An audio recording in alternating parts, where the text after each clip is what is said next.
नमस्कार दोस्तों, स्वागत है आपका आज के मुख्य समाचार में, जिसमें सबसे पहली और बड़ी खबर में आपको बताएंगे नफरत फैलाने के बजाय अपनी सरकार के कामकाज पर वोट मांगे पीएम मोदी, खड़गे का बीजेपी पर करारा हमला। दूसरी खबर में जिक्र होगा कि कांग्रेस नेता पवन खेड़ा का दावा, इंडिया की सत्ता में आते ही 10-15 राज्यों में गिर जाएगी भाजपा की सरकार। खबर में आगे आपको बताएंगे कि अशोक गहलोत ने बीजेपी पर साधा निशाना, कहा लोग अब एनडीए की सरकार पर भरोसा करना छोड़ रहे हैं। खबर में आगे यह भी जिक्र होगा कि भाजपा के नेता आमजन की समस्या नहीं, पाकिस्तान चीन की बात करते हैं, प्रियंका गांधी ने किया है भाजपा पर हमला। और इसी के साथ खबर में आगे ये भी बताएंगे कि अंधाधुंध निजीकरण से आरक्षण छीन रही मोदी सरकार, तीसरे चरण के मतदान से पहले राहुल गांधी ने केंद्र सरकार को इस बयान से घेरा। दोस्तों, इसी प्रकार की तमाम बड़ी खबरें आपके लिए लेके आए हैं, लेकिन उससे पहले अगर आपको भी ऐसा लगता है कि 2024 के इस लोकसभा चुनाव में आने जा रहा है बड़ा बदलाव, और अगर आप भी खुलकर कांग्रेस पार्टी का समर्थन करते हैं तो वीडियो को कीजिए लाइक और चैनल को सब्सक्राइब करके बेल आइकन दबाकर कमेंट में लिखे जय हिंद जरूर करते हैं। सबसे पहली और बड़ी खबर की तरफ, नफरत फैलाने के बजाय अपनी सरकार के कामकाज पर वोट मांगे पीएम मोदी, खड़गे का बीजेपी पर करारा हमला। जी दोस्तों, कांग्रेस अध्यक्ष मल्लिकार्जुन खड़गे ने प्रधानमंत्री मोदी पर बृहस्पतिवार को तीखा हमला किया और कहा कि जब चुनाव खत्म हो जाएंगे तब लोग उन्हें केवल ऐसे प्रधानमंत्री के रूप में याद करेंगे जो हार से बचने के लिए झूठ के भरे विभाजनकारी और सांप्रदायिक भाषण देते थे। कांग्रेस अध्यक्ष खड़गे ने प्रधानमंत्री से अपील की है कि वो नफरत फैलाने वाले भाषण देने के बजाय अपनी सरकार के पिछले 10 साल के कामकाज पर वोट मांगे। कांग्रेस अध्यक्ष ने प्रधानमंत्री मोदी को एक पत्र में लिखा कि इस पत्र में खड़गे ने लोकसभा चुनाव के दूसरे चरण के बाद राष्ट्रीय जनतांत्रिक उम्मीदवारों यानी कि राजग को प्रधानमंत्री की ओर से लिखे पत्र में उनकी पार्टी यानी कि कांग्रेस पर लगाए गए आरोपों का खंडन किया है। प्रधानमंत्री मोदी ने लोकसभा चुनाव में भाजपा नीत राजग उम्मीदवारों से कहा है कि वो इस बारे में मतदाताओं के बीच जागरूकता फैलाएं कि कांग्रेस अनुसूचित जाति, अनुसूचित जनजाति और अन्य पिछड़ा वर्ग से आरक्षण छीनना चाहती है। मोदी की ओर से उम्मीदवारों को लिखे एक व्यक्तिगत पत्र में प्रधानमंत्री ने धर्म के आधार पर आरक्षण असंवैधानिक होने के बावजूद कांग्रेस और उसके सहयोगियों पर विभाजनकारी और भेदभावपूर्ण इरादे रखने का भी आरोप लगाया। खड़गे ने मोदी को लिखे पत्र में कहा कि मैंने वो पत्र देखा है जो आपने राजग के सभी उम्मीदवारों को लिखा है और जिसमें कहा गया है कि उन्हें मतदाताओं से क्या बोलना है। पत्र के लहजे और विषय वस्तु से ऐसा लगता है कि आपके अंदर बहुत हताशा और चिंता है जो आपको ऐसी भाषा का इस्तेमाल करने के लिए प्रेरित कर रही है जो प्रधानमंत्री पद के अनुरूप नहीं है। खड़गे ने आगे कहा है कि पत्र से ऐसा प्रतीत होता है कि आपके भाषणों में जो झूठ है उसका वो असर नहीं हो रहा है जैसा आप चाहते थे, और अब आप चाहते हैं कि आपके उम्मीदवार आपके झूठ को फैलाएं। एक झूठ को 1000 बार दोहराने से वो सच नहीं हो जाएगा। कांग्रेस प्रमुख ने कहा कि मतदाता इतने बुद्धिमान हैं कि वो खुद पढ़ और समझ सकते हैं कि कांग्रेस ने अपने घोषणा पत्र में क्या लिखा है और क्या गारंटी देने का वादा किया है। खड़गे ने अपने पत्र में कहा कि हमारी गारंटी इतनी सरल और स्पष्ट है कि हमें इन्हें समझाने की जरूरत नहीं है और आपके लाभ के लिए मैं उन्हें यहाँ दोहराऊंगा। खड़गे ने अपने पत्र में पार्टी के युवा न्याय, नारी न्याय, किसान न्याय, श्रमिक न्याय और हिस्सेदारी न्याय के बारे में विस्तार से बताया। रुक करते हैं अगली ब्रेकिंग न्यूज की तरफ। कांग्रेस नेता पवन खेड़ा का दावा, इंडिया सत्ता में आती है तो 10-15 राज्यों में गिर जाएगी भाजपा की सरकार। जी हाँ दोस्तों, लोकसभा चुनाव के बीच कांग्रेस के वरिष्ठ नेता पवन खेड़ा के दावे से सियासी पारा चढ़ गया है। 2 चरणों में हुए मतदान के बाद ही उन्होंने 4 जून को इंडिया ब्लॉक के सत्ता पर काबिज होने का दावा कर दिया, और वहीं उन्होंने दावा किया कि इंडिया ब्लॉक के सत्तासीन होते ही 10-15 राज्यों में भाजपा के नेतृत्व वाली सरकारें गिर जाएंगी। पवन खेड़ा ने कहा कि 4 जून को लोकसभा चुनाव के नतीजे आने के बाद इंडिया गठबंधन के सत्ता में आते ही 10-15 राज्यों में भाजपा की सरकारें जुलाई तक गिर जाएंगी। सत्ता में आने के बाद हम दल बदल की राजनीति पर प्रतिबंध लगाएंगे और इसके लिए संविधान की 10वीं अनुसूची में संशोधन करेंगे। जो कोई भी एक पार्टी से दूसरी पार्टी में जाएगा उसे अयोग्य घोषित कर दिया जाएगा। कांग्रेस नेता खेड़ा ने गुरुवार को पत्रकारों से बातचीत की और इस दौरान उन्होंने कहा कि भाजपा ने दल बदल में शामिल होकर पूरे देश में लोकतंत्र का मजाक उड़ाया है। इंडिया ब्लॉक की सत्ता में आते ही हम दल बदल पर प्रतिबंध लगाने के लिए संविधान की 10वीं अनुसूची में संशोधन करेंगे। उन्होंने कहा कि जब भाजपा के वरिष्ठ नेता और केंद्र के गृह मंत्री अमित शाह चुनावी रैली को संबोधित करने के लिए गोवा पहुंचे तो उनसे मीडिया को 10वीं अनुसूची के बारे में सवाल पूछना चाहिए। इस दौरान खेड़ा ने महिलाओं के यौन शोषण के आरोप पर सामना कर रहे कर्नाटक की हासन लोकसभा सीट से मौजूदा सांसद और जेडीएस नेता प्राज्वल रेवन्ना पर भी हमला बोला और उन्होंने इसे दुनिया का सबसे बड़ा यौन शोषण मामला बताया और कहा कि गोवा के मुख्यमंत्री प्रमोद सावंत समेत सभी को इस घटना की घोर निंदा करनी चाहिए। रुक करते हैं अगली ब्रेकिंग न्यूज की तरफ। अशोक गहलोत ने बीजेपी पर साधा निशाना, कहा लोग अब एनडीए की सरकार पर भरोसा करना छोड़ रहे हैं। जी हां दोस्तों, पूर्व मुख्यमंत्री अशोक गहलोत ने बीजेपी और एनडीए सरकार की कार्यशैली पर सवाल उठाए हैं। गहलोत ने कहा कि लोग इनके काम करने के तरीके को देखते हुए इन पर अब आसानी से भरोसा नहीं करते। लोकसभा चुनाव प्रचार के बीच आरक्षण का मुद्दा हॉट इशू बना हुआ है। इस पर बीजेपी के नेता अपनी सफाई दे रहे हैं, लेकिन इस पूरे मामले में पूर्व मुख्यमंत्री अशोक गहलोत ने सवाल उठाए हैं। गहलोत ने कहा है कि आखिर पीएम मोदी और बीजेपी को यह कहने की जरूरत ही क्यों पड़ी कि वो आरक्षण खत्म नहीं करेंगे। गहलोत ने कहा कि लोगों के मन में इनके तौर तरीकों को लेकर आशंका है। उन्होंने यहां तक कह दिया कि देश की जनता का कॉमन सेंस बहुत अच्छा है और 400 पार की बात करने वाली एनडीए सरकार सत्ता से बाहर हो जाए तो भी कोई आश्चर्य नहीं होना चाहिए। रुक करते हैं अगली ब्रेकिंग न्यूज की तरफ। भाजपा के नेता आम जन की समस्या नहीं, पाकिस्तान चीन की बात करते हैं। प्रियंका गांधी ने भाजपा को घेरा। जी हां दोस्तों, छत्तीसगढ़ के कोरबा संसदीय क्षेत्र के चिरमिरी में कांग्रेस उम्मीदवार ज्योत्सना महंत के समर्थन में आयोजित जनसभा में पार्टी की राष्ट्रीय महासचिव प्रियंका गांधी ने भाजपा पर बड़ा हमला बोला और कहा कि भाजपा और प्रधानमंत्री नरेंद्र मोदी जनता की समस्याओं की बजाय पाकिस्तान और चीन की बातें करते हैं। छत्तीसगढ़ की अस्मिता और सम्मान को बढ़ाने के लिए कांग्रेस की ओर से की गई कोशिश को भाजपा ने पसंद नहीं किया है। वर्तमान दौर में किस तरह की राजनीति हो रही है और किस तरह के नेताओं को बढ़ाया जा रहा है, यह हमारे सामने है। उन्होंने आगे कहा कि चिरमिरी सहित अन्य क्षेत्रों में खुशहाली आए, इसीलिए कोयला खदानों का राष्ट्रीयकरण किया था और इसकी वजह से हजारों लोगों को रोजगार मिला। वर्तमान में मजदूर विरोधी, किसान विरोधी राजनीति चल रही है। भाजपा नेता जाति की राजनीति करते हैं और बताते हैं कि देश में खुशहाली और अर्थव्यवस्था तेजी से बढ़ रही है। दुनिया के प्रधानमंत्री और राष्ट्रपति के भारत आने की बात करते हैं। जनता की सबसे बड़ी समस्याओं की बात मंचों पर नहीं हो रही है और इन मंचों पर जो बात होती है वो बड़े बड़े इवेंट की होती है। कोई G20 बोलता है, कोई पाकिस्तान की बात करता है, कोई चीन की बात करता है। आप जिन संघर्षों से गुजर रहे हैं उनकी बात नहीं होती।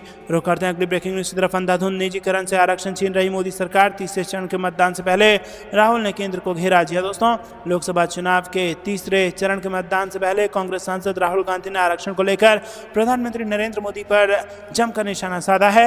उन्होंने पीएम मोदी पर दलितों, आदिवासियों और पिछड़े वर्गों से गुपचुप तरीकों से आरक्षण छीनने का आरोप लगाया है। कांग्रेस नेता ने कहा कि पीएम मोदी आंख बंद करके निजीकरण को लागू कर पिछड़े वर्गों से आरक्षण छीन रहे हैं। राहुल गांधी ने कहा कि उनकी पार्टी सार्वजनिक क्षेत्र में उद्यमों को मजबूत करने और कर्मचारियों के लिए नौकरी के दरवाजे खोलने की गारंटी देती है। सोशल मीडिया प्लेटफॉर्म एक्स पर पोस्ट करते हुए कांग्रेस नेता राहुल गांधी ने कहा कि पीएम मोदी के चुनाव प्रचार का मंत्र आरक्षण हटाना है। ना रहेगा बांस, ना बजेगी बांसुरी, इसका मतलब है कि ना रहेगी सरकारी नौकरी और ना मिलेगा आरक्षण। उन्होंने आगे कहा कि मोदी सरकार आंख बंद करके निजीकरण को लागू कर गुपचुप तरीके से पिछड़े वर्गों से आरक्षण छीन रही है। रुक करते हैं अगली ब्रेकिंग न्यूज की तरफ। हमारा चुनाव बीजेपी और ईवीएम दोनों से है, यहां पर दिग्विजय सिंह ने दिया बड़ा बयान। जी दोस्तों, लोकसभा चुनाव 2024 के तहत मध्य प्रदेश में मुकाबला बेहद रोचक होता दिख रहा है। मध्य प्रदेश की राजगढ़ सीट से कांग्रेस पार्टी ने दिग्विजय सिंह को अपना उम्मीदवार बनाया। बता दें कि दिग्विजय सिंह 33 साल बाद राजगढ़ से चुनाव लड़ने जा रहे हैं और इन दिनों वो चुनाव प्रचार में लगे हैं और दावा कर रहे हैं कि उनके क्षेत्र की जनता एक बार फिर उन पर भरोसा जताएगी और वो ये चुनाव बड़े अंतर से जीतने जा रहे हैं। खास बातचीत में दिग्विजय सिंह ने कहा कि इस बार का चुनाव भारतीय जनता पार्टी और ईवीएम दोनों के खिलाफ है। मैंने कहा कि इतने वोट दो कि ईवीएम भी हारे और बीजेपी भी हार जाए। दिग्विजय सिंह ने कहा कि यहाँ के लोगों से फूड प्रोसेसिंग यूनिट का वादा किया गया था, यहाँ पानी नहीं है। मुझे आश्चर्य हुआ कि यहाँ के ग्रामीण इलाकों को जैसा छोड़ा था आज भी ये उसी हालत में है। क्षेत्र के हैंडपंप चल नहीं रहे हैं, पानी नहीं है। राजगढ़ पठार पर है और यहाँ पानी स्टोर नहीं करेंगे तो पानी नहीं मिलेगा। वाटर शेड मेरा मिशन था, खेत का पानी खेत में, गांव का पानी गांव में। उस समय यहाँ के ट्यूबवेल सूखते नहीं थे, लेकिन अब यहाँ सूखा पड़ा है। यहाँ के लोगों के पलायन भी एक अहम समस्या है। आपको बता दें कि पिछले महीने अपनी पदयात्रा के दौरान दिग्विजय सिंह बीजेपी के 2023 विधानसभा चुनावों के वादों के बारे में लोगों को बता रहे थे और उस दौरान उन्होंने कहा था कि ये वो वादे हैं जो डॉक्टर मोहन यादव के नेतृत्व वाली सरकार के सत्ता में 100 दिन पूरे होने के बाद भी अधूरे हैं। हालांकि यहाँ भी जोर ईवीएम पर है। कुछ दिनों पहले भोपाल में अपने आवास पर एक मॉक पोल के जरिए दिग्विजय सिंह ने ईवीएम में हेरफेर के अपने आरोपों को समर्थन करने के लिए गुजरात के कुछ विशेषज्ञों को भी बुलाया था। हालांकि बीजेपी का कहना है कि दिग्विजय सिंह का कोई गंभीरता से उनको नहीं लेता। दोस्तों रुक करते हैं अगली ब्रेकिंग न्यूज की तरफ। भाजपा एनडीए का सुपड़ा साफ हो गया, तेजस्वी बोले इन्होंने बिहार की जनता को केवल ठगने का काम किया। जी हाँ दोस्तों, आपको बता दें कि बिहार के पूर्व उप मुख्यमंत्री और आरजेडी नेता तेजस्वी यादव ने एक बार भाजपा और एनडीए गठबंधन पर जोरदार हमला बोला है और यहां पर उन्होंने कहा कि भाजपा एनडीए का सुपड़ा साफ हो गया है। इस बार बिहार की जनता भाजपा एनडीए को सबक सिखा रही है, उन्होंने केवल ठगने का काम किया है, तो इस बार बिहार की जनता उनको मुंहतोड़ जवाब देगी। वहीं कोविशील्ड मामले पर तेजस्वी यादव ने कहा कि इसमें कुछ भी कहना जल्दबाजी होगी जब तक पूरी जानकारी सामने ना आ जाए।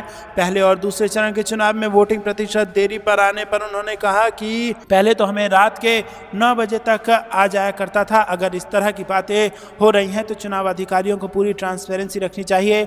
जो आंकड़े हैं बार बार बदल रहे हैं, ये कहीं ना कहीं ठीक नहीं है। पहले कैसे पता चल जाता था और सारा डाटा रात के 9 बजे तक आ जाता था, हर बूथ का रिकॉर्ड आ जाता था और बूथ पर कितना पोल पड़ा जो पोलिंग एजेंट बैठता है वो बता देता है। इससे तो मैनिपुलेशन की आशंका लोगों में बढ़ती जा रही है। तेजस्वी यादव ने पीएम मोदी पर हमला करते हुए कहा कि वो महंगाई का नहीं बोल पाते, गरीबों की बात नहीं बोल पाते, तो वो इस हिसाब से आप देखिए जब 2014 में वो चुनाव लड़ रहे थे तो क्या बोल रहे थे। उस समय गैस सिलेंडर की क्या चार्ज होता था और आज गैस सिलेंडर का दाम 1400 रुपये है। अब तो प्रधानमंत्री जी बेरोजगारी का ब भी नहीं बोल पा रहे हैं। आप नौकरी के बारे में बात नहीं करते, न बिहार के विशेष राज्य के दर्जा के बारे में बात करते हैं और न ही महंगाई के बारे में। रुक करते हैं अगली ब्रेकिंग न्यूज़ की तरफ। 2G स्पेक्ट्रम मामले में केंद्र की याचिका स्वीकार करने से इनकार, सुप्रीम कोर्ट रजिस्ट्री का फैसला। जी हाँ दोस्तों, 2G स्पेक्ट्रम मामले में सुप्रीम कोर्ट के फैसले में संशोधन की केंद्र सरकार की मांग को झटका लगा है। दरअसल सुप्रीम कोर्ट रजिस्ट्री ने केंद्र की याचिका को खारिज कर दिया है। सुप्रीम कोर्ट रजिस्ट्री ने केंद्र की याचिका को गलत धारणा पर आधारित और स्पष्टीकरण की आड़ में सुप्रीम कोर्ट के फैसले की समीक्षा कराने की कोशिश करार दिया। सुप्रीम कोर्ट ने साल 2012 में दिए अपने एक आदेश में कहा था कि देश के प्राकृतिक संसाधन नीलामी के जरिए ही आवंटित किए जा सकते हैं और इसी फैसले में केंद्र ने संशोधन की मांग की थी। सुप्रीम कोर्ट के नियम 15 के नियम 5 के मुताबिक सुप्रीम कोर्ट का रजिस्ट्री विभाग याचिका लेने से इनकार कर सकता है और इस नियम के मुताबिक रजिस्ट्रार कोई उचित कारण न होने या निंदनीय मामला होने के आधार पर याचिका लेने से इनकार कर सकता है। हालांकि याचिकाकर्ता इस तरह के आदेश के खिलाफ 15 दिनों के भीतर अपील कर सकता है। रुक करते हैं अगली ब्रेकिंग न्यूज़ की तरफ। कई ईवीएम गायब हैं, चुनाव आयोग से पूछा मतदान के आंकड़े देने में देरी क्यों। ममता बनर्जी बोली बीजेपी परिणामों से छेड़छाड़ कर सकती है। जी हाँ दोस्तों, आपको बता कि पश्चिम बंगाल की मुख्यमंत्री ममता बनर्जी ने फरक्का में रैली के दौरान ममता बनर्जी ने आशंका जताई है कि भाजपा नतीजों में हेरफेर कर सकती है क्योंकि कई ईवीएम गायब थी और साथ ही उन्होंने लोकसभा चुनाव के शुरुआती 2 चरणों की वोटिंग के अंतिम आंकड़े जारी करने में देरी के लिए चुनाव आयोग की आलोचना की। उन्होंने आयोग से पूछा कि आखिर डाटा देने में इतनी देरी क्यों हुई। ममता बनर्जी ने मतदान प्रतिशत में बढ़ोतरी पर भी चिंता जताते हुए कहा कि अचानक वृद्धि न सिर्फ परेशान करने वाली है बल्कि ईवीएम की विश्वसनीयता के बारे में शक पैदा करती है। चुनाव आयोग ने कहा कि वोटिंग प्रतिशत किसी भी वोट टर्नआउट ऐप पर तुरंत देखे जा सकते हैं और ये आंकड़े वोटिंग अगले दिन और कुछ सीटों पर 2 दिन में अपडेट हो चुके थे। आयोग ने स्पष्ट भी किया कि वोट प्रतिशत 7 बजे तक बूथ से मिले आंकड़ों के आधार पर है और कई केंद्रों पर वोटिंग 6 बजे बाद भी चलती रही। अरुणाचल प्रदेश सहित पूर्वोत्तर के राज्यों के दूरस्थ इलाकों वाले केंद्रों से डाटा देरी से अपलोड हुआ। देरी की एक वजह यह भी रही कि आयोग ये तय कर रहा था कि डाटा किस फॉर्मेट में दिया जाए ताकि मतदाताओं को बेहतर जानकारी मिल सके। रुक करते हैं अगली ब्रेकिंग न्यूज़ की तरफ। कोरोना वैक्सीन सर्टिफिकेट से क्यों हटी पीएम मोदी की फोटो, हेल्थ मिनिस्ट्री को देनी पड़ी सफाई। जी हाँ दोस्तों, कोरोना की कोविशील्ड वैक्सीन को लेकर छिड़े विवाद के बीच कोरोना वैक्सीन सर्टिफिकेट में बड़ा बदलाव हुआ है। दरअसल कोरोना वैक्सीन सर्टिफिकेट से प्रधानमंत्री नरेंद्र मोदी की फोटो हटा दी गई है। इसके साथ ही अब कोरोना वैक्सीन का नया सर्टिफिकेट डाउनलोड हो रहा है। नए सर्टिफिकेट में जहां प्रधानमंत्री की फोटो नहीं है वहीं एक लाइन जोड़ी गई है जिसमें लिखा गया है कि एक साथ मिलकर कोविड-19 को हरा देंगे। दूसरी ओर इस बदलाव के कारण पीएम मोदी सोशल मीडिया पर ट्रोल हो गए। सवाल उठाए जा रहे हैं कि आखिर कोरोना सर्टिफिकेट से प्रधानमंत्री मोदी की फोटो क्यों हटाई गई। दोस्तों, मीडिया रिपोर्ट के अनुसार एक्स यूजर भाविका कपूर ने कोरोना वैक्सीन का नया सर्टिफिकेट डाउनलोड करके उसकी तस्वीर को पोस्ट किया। भाविका ने लिखा है कि सर्टिफिकेट पर अब प्रधानमंत्री मोदी का फोटो नहीं है, सिर्फ QR कोड नजर आ रहा है। आखिर क्या हुआ पीएम मोदी जी। दोस्तों रुक करते हैं अगली ब्रेकिंग न्यूज की तरफ। जेल से बाहर आ सकते हैं अरविंद केजरीवाल, आम आदमी पार्टी प्रत्याशी सोमनाथ भारती ने किया दावा। जी हां दोस्तों, आपको बता दें कि बीजेपी, आम आदमी पार्टी और मुख्यमंत्री अरविंद केजरीवाल के भ्रष्टाचार और उनकी गिरफ्तारी का हवाला देकर दिल्ली की जनता से वोट की मांग कर रही है। तो वहीं आम आदमी पार्टी अपने और इंडिया गठबंधन के प्रत्याशियों के लिए जेल का जवाब वोट से देने का अभियान चला रही है और यहां पर जबरदस्त तरीके से बीजेपी को घेरने का प्रयास किया है। इस क्रम में दिल्ली के खिड़की एक्सटेंशन में आम आदमी पार्टी के द्वारा संकल्प सभा का आयोजन किया गया, जिसमें नई दिल्ली लोकसभा सीट से आम आदमी पार्टी और इंडिया गठबंधन के उम्मीदवार सोमनाथ भारती के पक्ष में लोगों से मतदान करने की अपील की गई। संकल्प सभा में आम आदमी पार्टी के स्थानीय नेताओं के साथ दिल्ली सरकार की मंत्री और आम आदमी पार्टी की मुखर नेत्री आतिशी मार्लेना भी शामिल हुई, जहां उन्होंने और सोमनाथ भारती ने न केवल आम आदमी पार्टी और सीएम केजरीवाल की खूबियों का बखान किया, बल्कि बीजेपी और पीएम मोदी पर जमकर हमला भी बोला। इस मौके पर नई दिल्ली लोकसभा सीट के प्रत्याशी सोमनाथ भारती ने बड़ा दावा करते हुए कहा कि 3 मई को अरविंद केजरीवाल को कोर्ट में जमानत मिल जाएगी। दोस्तों आपको बता दें कि उन्होंने कहा कि जिस तरह आम आदमी पार्टी के सांसद संजय सिंह की जमानत का ईडी ने विरोध नहीं किया, ठीक वैसे ही सीएम केजरीवाल की जमानत हो जाएगी, क्योंकि ईडी के पास उनके खिलाफ बेबुनियाद आरोपों के अलावा कोई भी साक्ष्य नहीं है। न ही केजरीवाल के पास से 1 रुपए भी उस कथित शराब घोटाले में बरामद हुए हैं और ना ही मनी ट्रेल का ही पता चला है। वहीं इस दौरान उन्होंने पीएम मोदी और बीजेपी सरकार पर ही उनके 10 साल के काम और उनके दावों को लेकर हमला बोला। उन्होंने कहा कि पीएम मोदी ने लोगों को बेहतर शिक्षा, रोजगार, स्वास्थ्य, महंगाई से मुक्ति और देश का विकास करने जैसे झूठे वादे और अच्छे दिन का दावा कर देश की जनता को ठगने का काम किया है। महंगाई चरम पर है, घरेलू गैस सिलेंडर 1000 रुपए पहुंच चुका है, रुपया डॉलर के मुकाबले अपने निचले स्तर पर पहुंच चुका है और देश में महंगाई और बेरोजगारी बढ़ती जा रही है।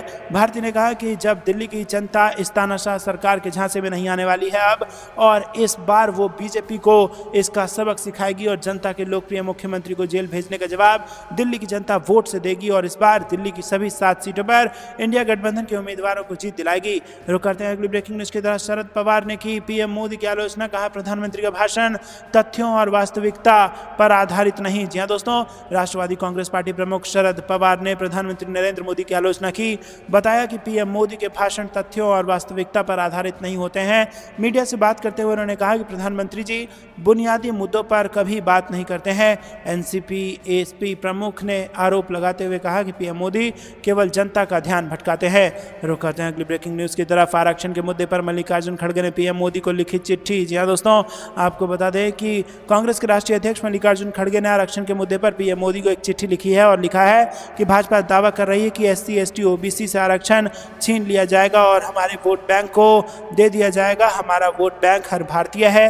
भाजपा के पक्ष में कम मतदान पड़ रहे हैं, जिससे पार्टी चिंतित है और लोग आपकी नीतियों के प्रति उत्साहित नहीं हैं। रुक करते हैं अगली ब्रेकिंग न्यूज की तरफ। दक्षिण में साफ और उत्तर में हाफ होगी बीजेपी, अमेठी रायबरेली पर भी बोले राजीव शुक्ला। जी हां दोस्तों, देश में लोकतंत्र का सबसे बड़ा महापर्व लोकसभा चुनाव चल रहा है और 2 चरणों की वोटिंग संपन्न भी हो चुकी है।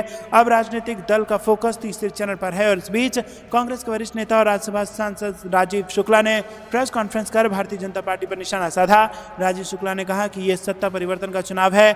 2 चरणों की वोटिंग में महागठबंधन आगे है और अब बीजेपी 400 पार की बात नहीं करती। मोदी की गारंटी की बात भी खत्म हो गई है। अब वो हिंदू मुसलमान और मंगलसूत्र पर आ गए हैं।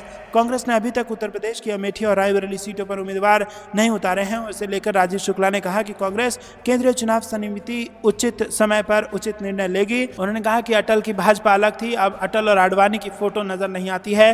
2014 से पहले बीजेपी कुछ थी ही नहीं। भाजपा ने अफसरों और पूर्व कांग्रेसियों को टिकट दिया है। रुक करते हैं अगली ब्रेकिंग न्यूज की तरफ। वोट प्रतिशत आंकड़े देने में देरी पर मचा घमासान, कपिल सिब्बल ने चुनाव आयोग को घेरा, पूछा 11 दिन क्यों लग गए। जी हां दोस्तों, लोकसभा चुनाव 2024 में पहले 2 चरण का मतदान पूरा हो चुका है और दूसरे दौर में वोटिंग प्रतिशत के आंकड़ों पर घमासान छिड़ गया है। इसे लेकर विपक्षी नेताओं ने चुनाव आयोग पर सवाल उठाए हैं। राज्यसभा सांसद कपिल सिब्बल ने मतदान के अंतिम आंकड़े जारी करने में देरी पर चुनाव आयोग से कई सवाल किए हैं। उन्होंने कहा कि 11 दिनों के बाद चुनाव आयोग द्वारा मतदान प्रतिशत के आंकड़े प्रकाशित किए गए हैं। कपिल सिब्बल ने कहा कि सुप्रीम कोर्ट ने ईवीएम को लेकर फैसला दिया है और कहा है कि हर नागरिक को चुनाव आयोग पर भरोसा होना चाहिए, लेकिन क्या चुनाव आयोग भरोसेमंद है? पहले चरण के बाद डाटा पर वोट प्रतिशत के बारे में चुनाव आयोग की वेबसाइट 11 दिनों के बाद अपलोड की गई थी और ये केवल वोटों का प्रतिशत दिखाता है, संख्या नहीं। चुनाव आयोग को एक प्रेस कॉन्फ्रेंस के माध्यम से स्पष्ट करना चाहिए कि इसमें 11 दिन क्यों लगे। जब संदेह उठता है तो लोगों का विश्वास कम हो जाता है। रुक करते हैं अगली ब्रेकिंग न्यूज की तरफ। प्रधानमंत्री बताएं कि 50% की सीमा हटाएंगे या नहीं। आरक्षण को लेकर केंद्र का बीजेपी पर पलटवार। जी हां दोस्तों, कांग्रेस ने बुधवार को प्रधानमंत्री नरेंद्र मोदी को SC, ST और OBC आरक्षण की 50% सीमा को हटाने पर अपना रुख साफ करने को कहा। भाजपा पर पलटवार करते हुए कांग्रेस महासचिव जयराम रमेश ने आरोप लगाया है कि भाजपा संविधान में बदलाव कर अधिकार पाने के लिए 400 पार के आंकड़े की बात कर रही है और रमेश ने आरोप लगाया कि सच्चाई यह है कि भाजपा संघ संविधान पर प्रहार कर रही है। रुक करते हैं अगली ब्रेकिंग न्यूज की तरफ। संजय राउत ने 11 दिन बाद महाराष्ट्र में वोटिंग प्रतिशत में भारी वृद्धि पर उठाए सवाल। जी हां दोस्तों, शिवसेना सांसद संजय राउत ने गुरुवार को लोकसभा चुनाव के पहले और दूसरे चरण के मतदान प्रतिशत में 10% तक की वृद्धि के बारे में भारतीय निर्वाचन आयोग से सवाल किया कि इतने दिनों बाद यह अचानक कैसे बढ़ गया। मुंबई में पत्रकारों से बात करते हुए उन्होंने कहा कि महाराष्ट्र के मुख्य निर्वाचन अधिकारी और चुनाव आयोग की वेबसाइट पर अब तक हुए सभी लोकसभा क्षेत्रों में प्रति घंटा और दैनिक मतदान प्रतिशत के अद्यतन आंकड़े हैं। रुक करते हैं अगली ब्रेकिंग न्यूज की तरफ। सुप्रीम कोर्ट बार एसोसिएशन में अब 1/3 महिलाओं की हिस्सेदारी, चुनाव में रिजर्वेशन लागू करने के निर्देश। जी हां दोस्तों, सुप्रीम कोर्ट ने सुप्रीम कोर्ट बार एसोसिएशन में न्यूनतम 1/3 महिलाओं के लिए आरक्षण लागू करने का निर्देश दिया है और कोर्ट ने स्पष्ट किया है कि अब से 3 कार्यकारी सदस्य और 2 वरिष्ठ कार्यकारी सदस्य और SCBA की कोषाध्यक्ष महिलाएं होंगी। तो दोस्तों, ये थी दिन भर की सारी जरूरी और बड़ी खबरें। तक बने रहने के लिए बहुत बहुत धन्यवाद। जाने से पहले वीडियो को लाइक और चैनल को सब्सक्राइब करके बेल आइकन दबाकर कमेंट में लिखे जय हिंद। अभी के लिए इतना ही। जय हिंद, जय भारत।